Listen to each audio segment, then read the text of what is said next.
رب اشرح لی صدری ویسر لی امری واحلل عقدۃ من لسانی یفقہوا قولی اعوذ باللہ من الشیطان الرجیم بسم اللہ الرحمن الرحیم۔ السلام علیکم۔ سورۃ الجن مکی ہے۔ نام الجن اس سورت کا نام بھی اور اس کے مضامین کا عنوان بھی، کیونکہ اس میں جنوں کے قرآن سن کر جانے اور اپنی قوم میں اسلام کی تبلیغ کرنے کا واقعہ تفصیل کے ساتھ بیان کیا گیا ہے۔ زمانِ نزول بخاری اور مسلم میں حضرت عبداللہ بن عباس رضی اللہ تعالیٰ عنہ کی روایت ہے کہ رسول اللہ صلی اللہ علیہ وآلہ وسلم اپنے چند اصحاب کے ساتھ بازار عکاظ تشریف لے جا رہے تھے۔ راستے میں نخلہ کے مقام پر آپ صلی اللہ علیہ وآلہ وسلم نے صبح کی نماز پڑھائی۔ اس وقت جنوں کا ایک گروہ ادھر سے گزر رہا تھا۔ تلاوت کی آواز سن کر وہ ٹھہر گیا اور غور سے قرآن پاک سنتا رہا۔ اسی واقعہ کا ذکر اس صورت میں کیا گیا ہے۔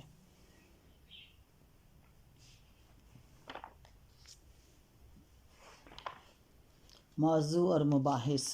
اس صورت میں پہلی آیت سے لے کر آیت 15 تک یہ بتایا گیا کہ جنوں کے ایک گروہ نے قرآن پاک سن کر اس کا کیا اثر لیا اور پھر واپس جا کر اپنی قوم کے دوسرے جنوں سے کیا کیا باتیں کہیں۔ اس سلسلے میں اللہ تعالیٰ نے ان کی ساری گفتگو نقل نہیں کی ہے، بلکہ صرف وہ خاص باتیں نقل فرمائی ہیں جو قابل ذکر تھیں۔ اس لیے طرز بیان ایک مسلسل گفتگو کا سا نہیں ہے، بلکہ ان کے مختلف فکروں کو اس طرح نقل کیا گیا کہ انہوں نے یہ کہا اور یہ کہا۔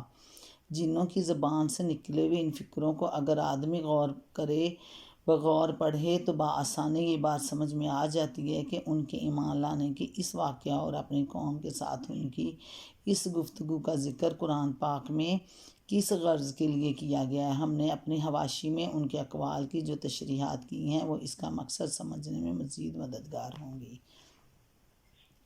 اس کے بعد آیت نمبر 16 سے 18 تک لوگوں کو فہمائش کی گئی ہے کہ وہ شرک سے باز آ جائیں اور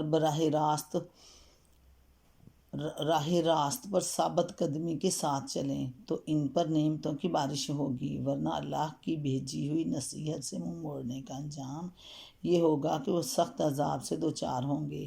پھر آیت 19 سے 23 تک کفار مکہ کو اس بات پر ملامت کی گئی کہ جب اللہ کا رسول دعوت اللہ کی آواز بلند کرتا ہے تو وہ اس پر ٹوٹ پڑنے کے لیے تیار ہو جاتے ہیں، حالانکہ رسول کا کام صرف اللہ کے پیغام کو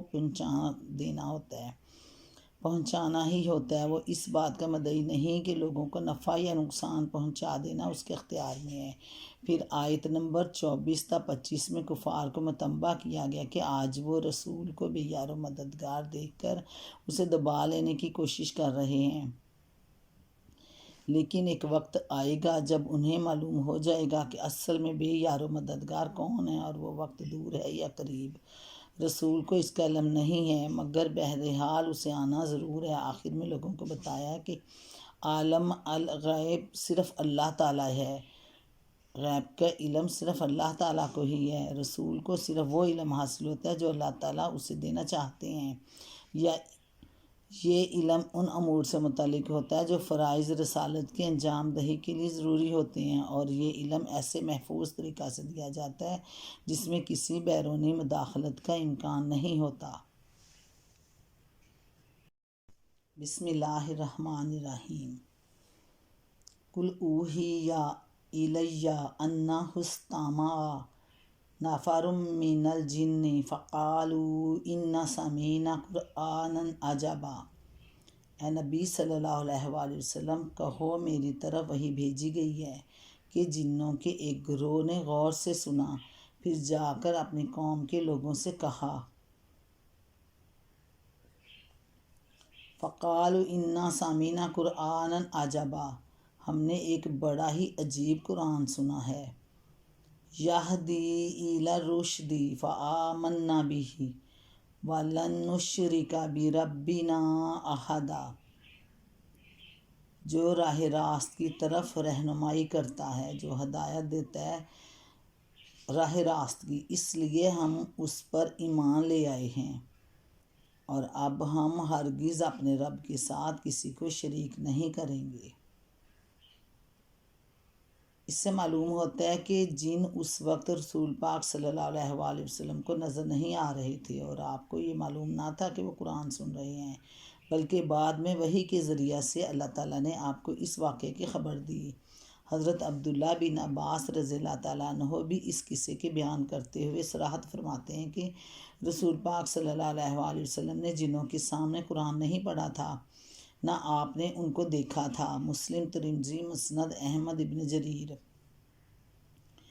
اصل الفاظ ہیں قرآناً عجباً، قرآن کے معنی ہیں پڑھی جانے والی چیز، اور یہ لفظ غالباً جنوں نے اس معنی میں استعمال کیا ہوگا کیونکہ وہ پہلی مرتبہ اس کلام سے متعارف ہوئے تھے، اور شاید اس وقت ان کو یہ معلوم نہ ہوگا جو چیز وہ سن رہے ہیں اس کا نام قرآن ہی ہے۔ عجبہ مبالغہ کا صیغہ ہے، اور یہ لفظ عربی زبان میں بہت زیادہ حیرت انگیز چیز کے لیے بولا جاتا ہے۔ بس جنوں کے قول کا مطلب یہ ہے کہ ہم ایک ایسا کلام سن کر آئے ہیں جو اپنی زبان اور اپنے مضامین کے اعتبار سے بے نظیر ہے۔ اس سے یہ بھی معلوم ہوا کہ جن نہ صرف یہ کہ انسانوں کی باتیں سنتے ہیں بلکہ ان کی زبان بخوبی سمجھتے بھی ہیں۔